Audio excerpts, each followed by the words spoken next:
할렐루야.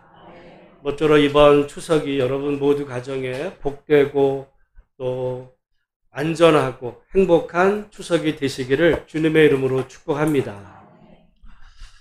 엊그제 뉴스를 보니까 이번 추석이 이제 철을 잘 활용하면 거의 9일 정도 또 금요일까지 이용하면 한 10일간에 걸쳐 장기 휴가 기간이 될 수 있어서 해외여행을 떠난다는 사람이 약 125만 명 정도 된다는 이야기를 들어요. 아마 그 소식을 들으면 나라 경제 어렵다고 해도 돈 많은 사람 많네, 이런 생각을 하실 분도 되시고, 또 어떤 분들 중에는 추석인데 부모님 찾아뵙지 않고 이렇게 해외로 떠나나, 뭐 이런 생각하실 수도 있고, 뉴스를 접하는 사람들마다 다양한 생각을 하실 겁니다. 근데 저는 그 이야기를 들으면서 여행에 대한 생각을 해봤어요.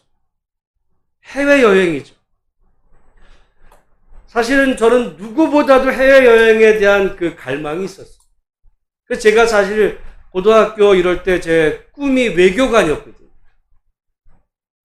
그래서 연대 불문과를 간 이유도 외교관이 되고 싶어서 그랬던 게 있습니다.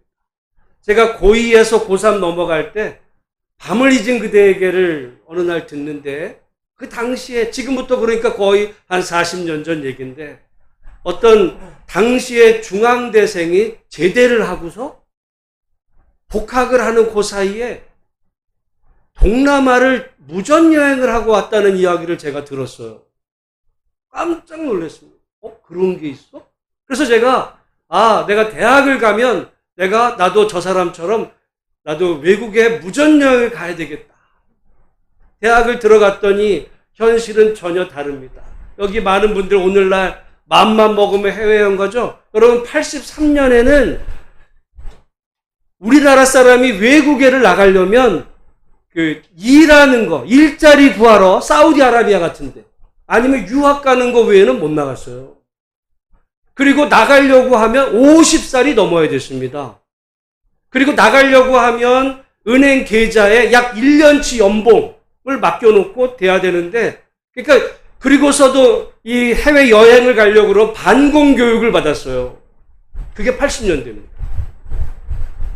그러다가 50살에서 약 87년으로 넘어가면 한 45살, 40살, 30살, 오늘 우리가 이렇게 여행 가는 시대가 되는 거는 그야말로 불과 얼마 된 얘기가. 저희 친구들, 저는 솔직히 그 부모님 덕분에 제가 신혼여행을 태국 푸켓으로 갔는데, 그 당시에 해외여행 신혼여행 가는 사람은 친구 중에 별로 없었어요. 그때만 해도. 제 친한 친구들 보면 제주도 갔다 오는 것이 그게 일반적이었는데, 오늘 그 뉴스를 들으면서 세상 많이 변했다, 이 생각을 들면서, 근데 저도 한때는 그런 어떤 외국에 대한 꿈이 있고 뭐 미국 여행도 사실 많이 했지만은 요즘 저의 관심이 바뀌었어요.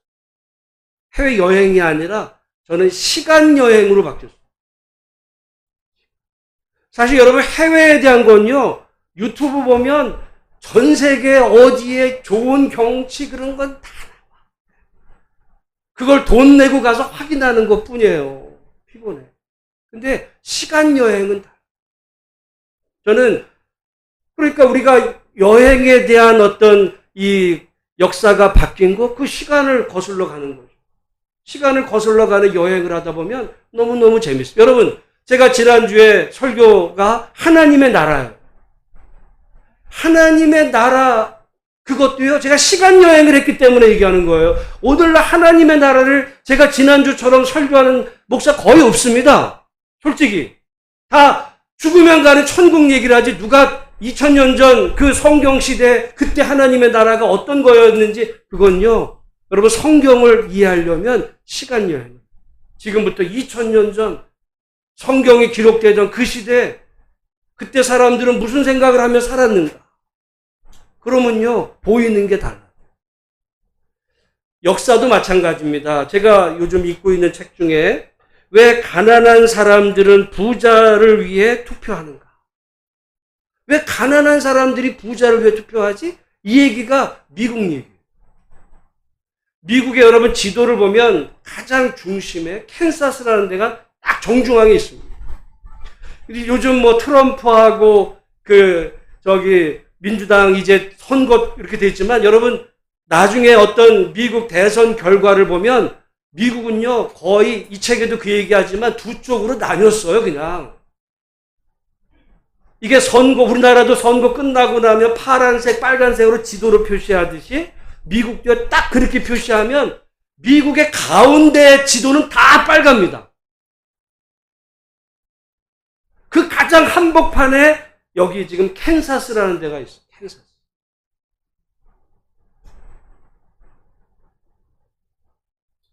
그런데 이 캔사스에 이 지은 사람이 캔사스 출신이에요. 지금은 가장 미국에서 보수적인 데가 지역이 됐는데 지금부터 약 100년 전에는 미국에서 가장 진보적이었던 거예요. 왜 그랬던 캔사스가 왜 이렇게 바뀌었나?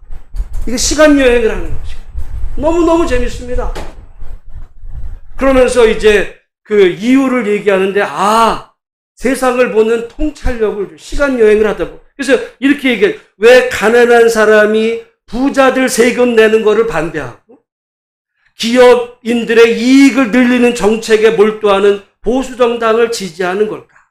일반적으로 생각할 때 미국에서 노동자와 가난한 사람들, 사회적 약자와 고통받는 사람들을 위한 정당은 민주당이다. 그러나 캔사스를 비롯한 낙후된 지역이 자신의 이익과 상관없는 부자들의 정당 공화당을 지지했다. 왜 이런 일이 발생할까? 이거를 역사를 거슬러 가면서 그러니까 이거는 오늘 우리가 보면은 저 사람들이 왜 그러죠? 여러분 캔사스는요. 저도 미국에서 여행 많이 다녀봤지만은 갈 이유가 없어요. 갈 이유가. 거기는 가서 볼 게 없어. 미국 가면 흔히 말하는 무슨 그랜드 캐년, 라스베가스, 뉴욕 가장 한복판에 있고요. 그야말로 미국 가면 아름다운 경치 그런 거 아무것도 없어요. 역사적인 것도 아무것도 없어요. 그런데 미국에서 한때 여기가 가장 진보적이었어요. 그래서 가장 유명한 것, 요즘 딱 미국의 이 캔사스 하면 유명한 게 하나 있어요. 근데 이건 우리나라 사람들은 관심도 없어. 왜냐하면 미국에 미식축구가 있거든. 작년에 매년 이제 연초되면 미국의 NFL 슈퍼볼을 하는데 슈퍼볼 지금 NFL 미국에서 제일 잘하는 팀이 어디냐면 이 캔사스 시티입니다. 그때만 그리고 여러분 뉴스 볼 때 가끔 미국에 토네이도가 불잖아요? 토네이도가 많이 부는 데가 이 캔사스. 여기는 야구팀도 우리나라 옛날에 최지만 야구팀 별로 이름 없을 때 가는 도시고 미국에서 가장 낙후된 곳인데 그런데 한때는 진보적이었어요. 여러분이 혹시 유튜브에 존 브라운이라는 이름을 한번 쳐보시면 거기에 이 존 브라운과 관계된 얘기가 쫙 떠요. 그 존 브라운과 관계된 노래가 있습니다. 그게 우리가 여러분 마귀들과 싸울지라 죄악 벗은 이 이야기가 존 브라운의 얘기예요. 그게 사실은 찬송가가 아니에요. 이 존 브라운이라는 사람이 이제 노예 해방 당시에 노예 제도가 잘못됐다는 것을 알고는 자기 부하들을 조직해가지고 어떤 농장을 습격해서 노예들을 구출해내는 이 작업, 그래서 경찰서도 습격하고 그런 일을 합니다. 그러다 나중에 잡혀가지고 총사령을 당하는데 그 존 브라운이 활동했던 지역이 어디냐? 여기가 캔사스. 그런 곳이었어요, 캔사스. 그런 곳이 어떻게 바뀌었는가 하는 걸 읽어보면 이거는 어떤 시간 여행을 통해서 여러분 우리가 성경을 본다는 것도요. 오늘 내 2024년의 관점에서 성경을 보면 여러분 성경을 백날 읽어도 이해를 못하는 이야기가 돼요. 예를 들어 캔사스에서 저 사람들이 왜 저랬지? 그 역사적인 배경이. 그러니까 성경을 봐도 성경이 왜 이렇게 말할까? 오늘 본문의 말씀도 마찬가지입니다. 오늘 이 본문의 말씀을 그냥 우리 눈으로 보면 예수님은 못된 아들이 돼요. 여기 말씀에 뭐라 그래요? 예수님이 이제 무리들에게 말씀을 하실 때 사람들이 무리를 찾아왔다고. 예수님의 어머니와 형제들이 예수님을 찾아왔는데 그래서 사람들이 말하죠. 당신의 어머니와 형제가 밖에 있습니다. 그러니까 예수님이 우리 어머니 오셨냐고 들여보내야지. 그래 효자 아니겠어요? 근데 뭐라 그래요? 48절에 보면 누가 내 어머니며 내 동생들이냐 하시고 손을 내밀어 제자들을 가리켜 이르시되 나의 어머니와 나의 동생들을 보라. 누구든지 하늘에 계신 내 아버지의 뜻대로 하는 자가 내 형제요 자매요 어머니이니라. 이게 도대체 뭔 말이에요 이게? 이게 뭔 말이에요? 그 시대로 가야. 여러분, 우리가 잘 아시는 대로 예수님은 동정녀 마리아와 아버지 요셉의 가정에서 태어나요. 그런데 요셉은 친아버지가 아니잖아요. 성령으로 잉태됐다. 우리는 성령으로 잉태됐다고 믿지만 예수님 시대에 사람들이 그걸 믿었겠어요? 둘은 결혼도 아직 안 했습니다. 근데 마태복음에 보면 그 당시 관례로 보면요. 구약 성경의 율법으로 보면 파혼이 아니라 마리아는 죽였어야 돼요. 그때 당시는요. 가장 중요했던 게 오늘날은 여러분 제일 중요한 게 뭐예요? 돈이잖아. 그때는 아니야. 그때는 명예입니다. 여러분 가끔 요즘 인도나 이런 이슬람권에서 보면 명예살인이 나와요. 자기 딸도 혹시라도 어떤 좀 가문의 명예를 이렇게 손상되는 일을 하면요. 아버지가 죽여요, 딸을. 오늘 우리 관점으로는 살인이잖아. 그 사람들은 아니에요. 명예를 중요하게 여기기 때문에. 그래서 예수님 시대에 마리아는요. 죽여야 마땅한 거였어요. 그런데 이 요셉이 착한 사람이라 그 정도는 못하겠고 그냥 관계를 끊으려고 했더니 그날 밤 성령께서 나타나가지고는 이 성령으로 잉태된 거다. 여러분 그거 받아들이기 어려운 얘기였어요. 그걸 누가 믿어? 우리야 믿지만 그건 아무도 믿을 수가 없어요. 그 얘기를 해봐요. 그래서 제가 누가복음에 보면 예수님과 요셉이 고향 베들레헴에 왔을 때 사람들은 또 그래요. 늦게 와가지고 들어갈 여관방이 호텔이 없었다고. 웃기는 얘기예요. 2000년으로 여행 가면요. 쫓겨난 거야. 고향에서. 왜? 가문의 명예를 더럽힌 이것들이 어디를 쳐들어와, 어디를 찾아와가지고, 여기를, 당연히 네가 이 명예로운 인간이면 마리아 같은 건 쳐 죽였어야지 어디 애를 낳겠다 호족애를 등록을 해? 쫓아내. 그래서 예수님이 태어나신 예수님은요 축복받지 못한 아이였어요. 그리고 형제들이 자랍니다. 그래서 예수님은 그 자라는 동안에 30이 될 때까지 여러분 성경에 보면 무슨 일을 했는지에 대한 얘기는 나오질 않아. 그 다른 어떤 외경들 이런 책 보면 예수님 이런 얘기를 정경으로 인정할 수 없기 때문에 예수님의 어린 시절 유일한 얘기라면 예루살렘에 이제 올라갔다 오는 어떤 그런 이야기 몇 건 외에는 나오진 않지만 예수님에게는 형제들이 있었어요. 우리가 이때부터는 이제 우리가 상상을 하는 거죠.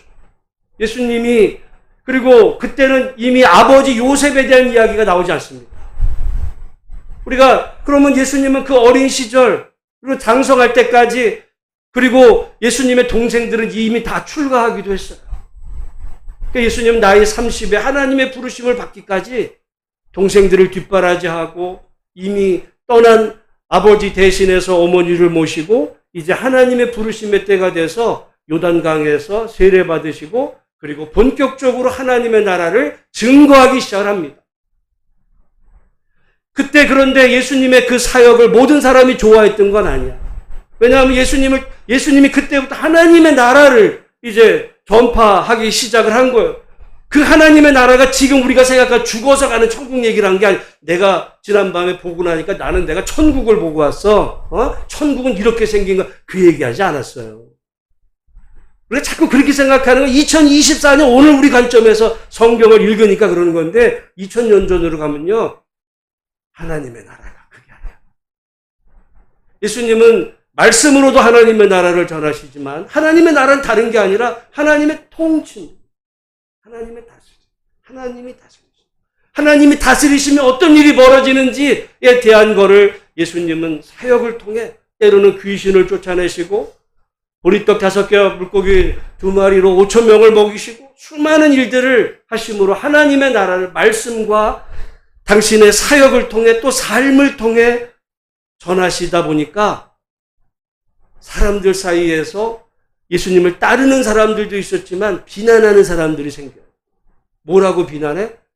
저 예수가 저 짓 하는 거는 저거 귀신의 도움을 받은 거야. 귀신의 바알세불의 도움을 받아가지고 저 짓 하는 거야. 이렇게 이제 말하는 소문이 들리니까 예수님 그 고향에까지 그 소문이 퍼졌어요. 그러니까 이거는 그 고향 사람들에게 있어서는 또 가문의 사람들에게서 예수는 가문의 수치가 됩니다. 아까 말씀을 드렸어요.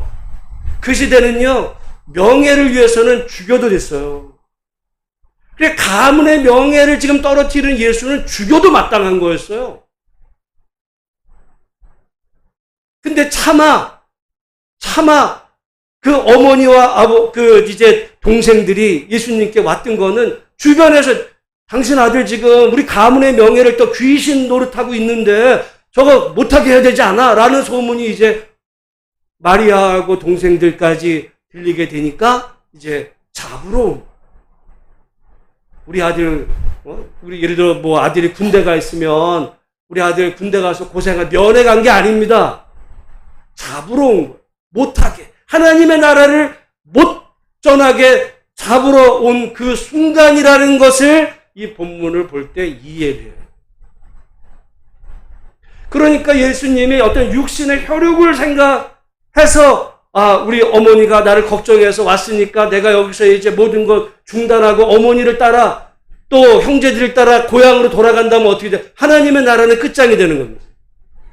그 갈등 속에서 그 갈림길에 오늘 본문의 말씀을 지금 예수님이 전하는 거죠. 누가 내 어머니며 누가 내 동생이며. 여러분, 만약에 예수님이 이 본문이 있기까지 30의 하나님의 나라로 하나님의 어떤 아들로서 사역을 감당하기 이전에 어떤 정말 그 어머니에 대해서 또 가족에 대한 의무를 만약에 제대로 이행하지 않았다면 좀 불효자죠. 여러분, 그럴 수가 없어요. 예수님은 누구보다도 효자였지만 하나님의 부르심을 받은 다음에는 하나님의 아들로서 그 사명을 이제 감당하는데 죽기까지 감당하는 거 아니에요. 죽기까지. 그런 과정 앞에서 지금 어떻게 보면 이것은 예수님의 하나님 나라 전파를 막으려고 하는 마귀의 역사입니다. 예수님은 그걸 아셨기 때문에 거기서 어머니와 어떻게 보면 혈육의 어떻게 보면 정을 끊는 거예요.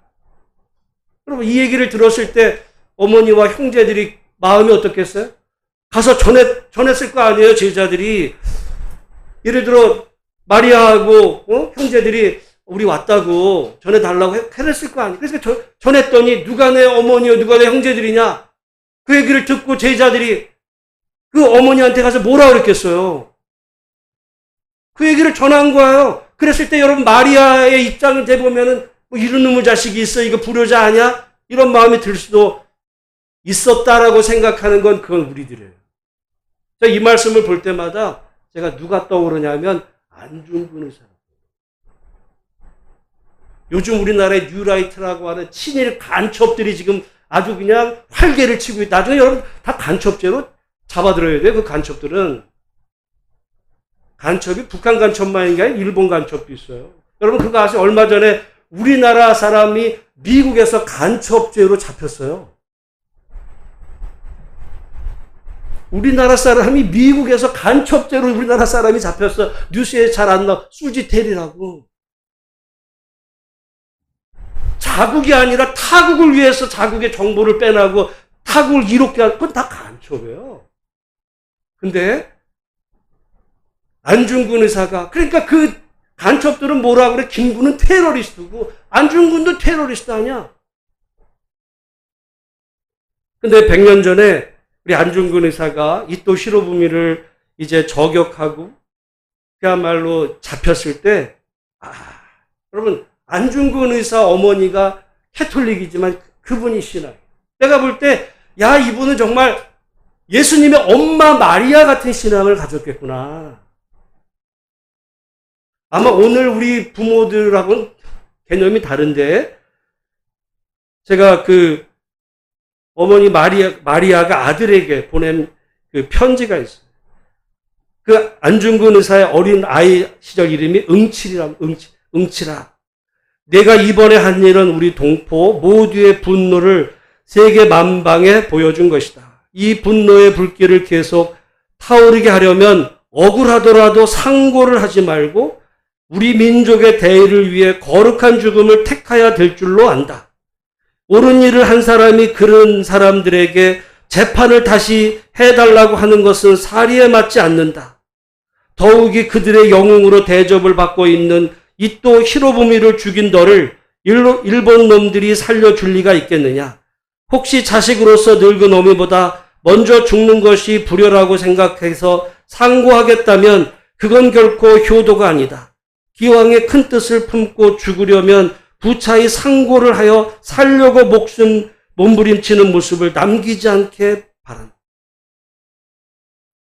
내가 볼 때 이 마음이 예수님의 어머니의 마음이고 그게 예수님의 마음입니다. 육신의 혈육으로 생각하면 어머니를 위해서도 지금 당장 어머니를 모셔드려야 되겠죠.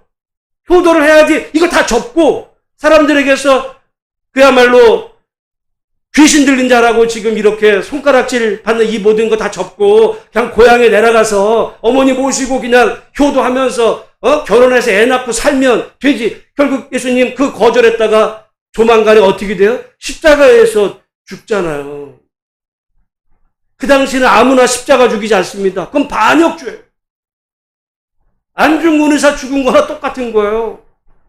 근데 그 조마리아에게 일본 군이 찾아와가지고 이제 설득을 할 때 여기 지금 이렇게 설득합니다. 당신의 아들이 이또 히로부미 공작을 살해하여 나라에 변란이 났는데 그처럼 태어날 수가 있느냐? 당신의 자식 교육이 잘못된 탓인데 그래도 죄가 없느냐라고 할 때 이 조마리아가 뭐라 그러냐면 이 나라 국민으로 태어나 조국의 독립과 광복을 위하여 살신성인의 정신으로 살다 죽는 것은 국민된 의미다. 내 아들이 나라를 위해 죽는다면 나 역시 장한 아들을 둔 어미로서 조상에 감사할 따름이다. 내가 볼 때 위대한 어머니하고 나는 예수님의 이 본문의 말씀을 보다 안중근이 생각해요. 사실은 오늘 우리 같으면 다 혈육의 정이 우선이지 핏줄이 우선이지 나라를 위해. 근데 예수님은 그 나라도 하나님의 나라를 위해. 근데 오늘 다 우리는 그냥 내 가족을 위해서라면 나라고 보고 몰라. 자리 준다니까 지가 무슨 말 하는지도 몰라 그냥.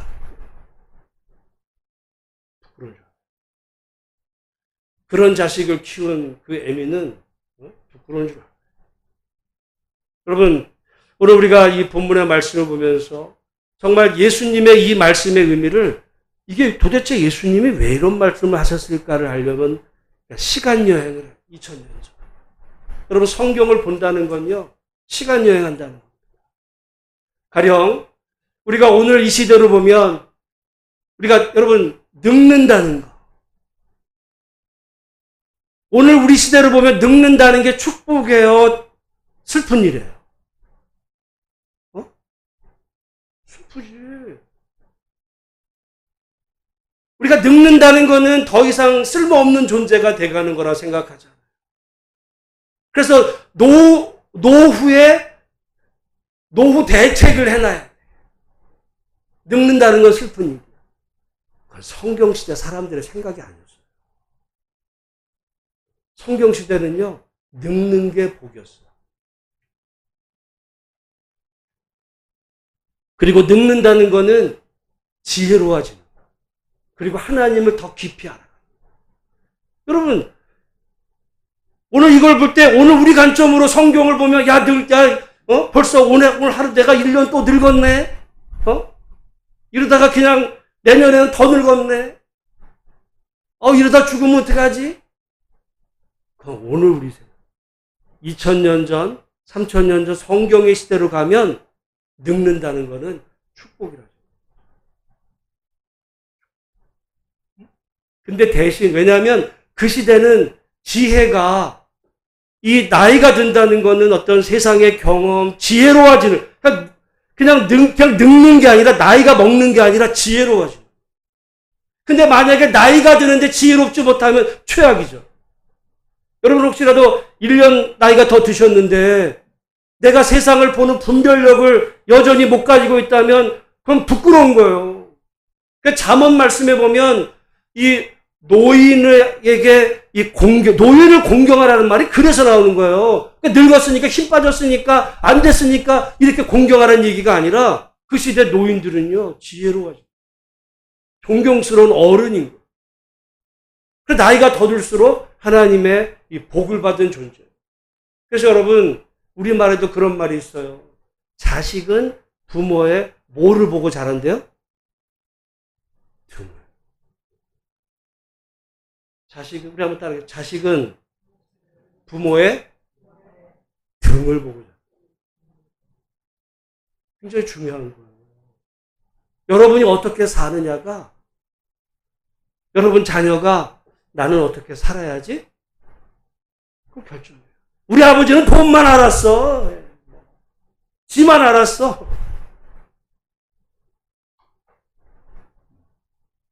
그러면 나이 드는 게 늙은 거예요. 그래서 여러분 간혹 우리 유교 이렇게 명절 되면 산소에 가도 그 산소에 가가지고 왜냐하면 절을 하는 사람들이 있어요. 여러분 사실 우리나라 이 제사 문화도 가면 갈수록 한 200~300년 전만 해도 우리나라 사람 90%가 다 노비입니다. 양반이 어디 있어요, 우리나라에. 나중엔 다 양반이 돼. 어떻게 보면 왜 우리나라 그렇게 제사를 그렇게 그냥 몇 대째 제사를 홍보하는 사람들일수록 사실은 족보의 문제가 있는 거예요.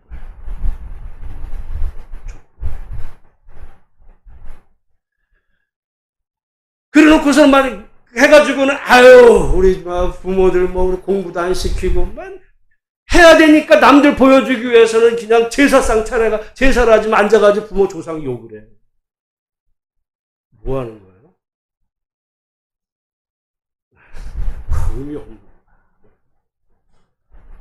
자녀가 제사상 차리지 않아도 자녀가 여러분의 등짝을 보면서 우리 어머니, 우리 아버지는 정말 훌륭하시다. 세상에서는 어떤 높은 자리에 못 갔어도 정말 내가 본받을 그런 어른으로 사셨어.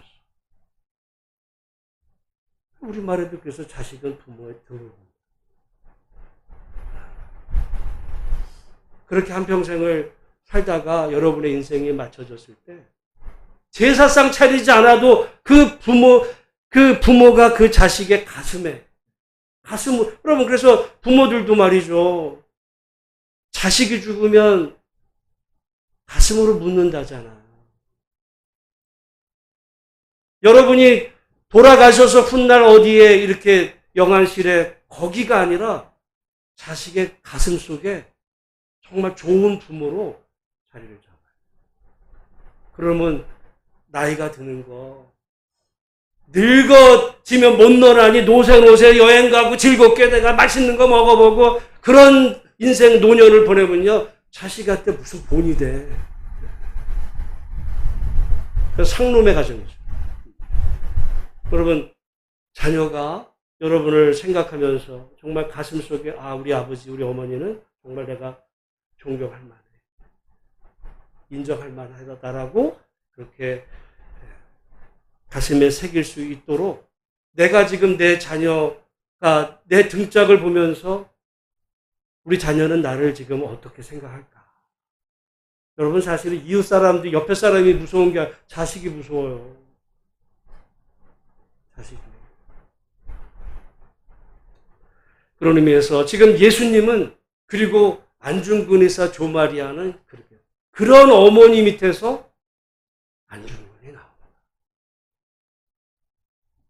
그리고 내가 볼 때는 그게 하나님의 나라에 대한 이해를 예수님이 전하신 이 말씀이 오늘 우리는 이 시대에 그냥 어떻게 하면 내 편, 뭐 해가지고 내 가족, 남이야 무슨 고통을 받든 그냥 나만 잘 살고 행복하면은 뭐 다 되는 것 같은 이런 모습이 되면요. 그냥 인생 살다가 그냥 흙으로 가는 것 뿐이에요. 남긴 건 없어. 오히려 세상의 거를 그냥 쓰다 가버렸지. 근데 내가 이 땅을 한번 살고 간 이후에 우리 자손들이 우리를 생각할 때 그 가슴 속에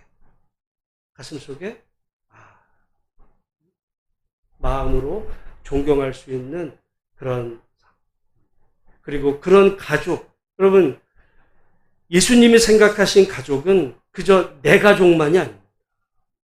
하나님의 부르심을 받기 전까지 예수님은 그 가족 위해서 당신의 모든 걸 희생하셨어요. 하나님 부르심 이후에 예수님은 더 넓은 가족 하나님의 나라를 위해서 자신을 던집니다.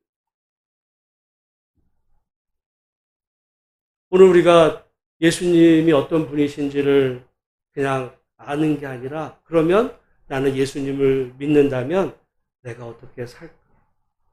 요즘 여러분 우리가 TV 이런 거 보면요 다 지들만 알아.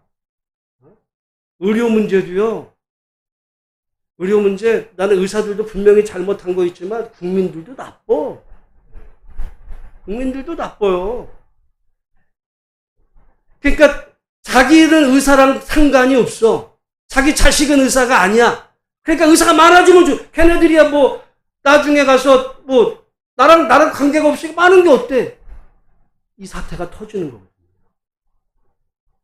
여러분의 직업에 똑같은 사람들이 많이 늘어난다고 생각해 보세요. 여러분 일자리가 없어져.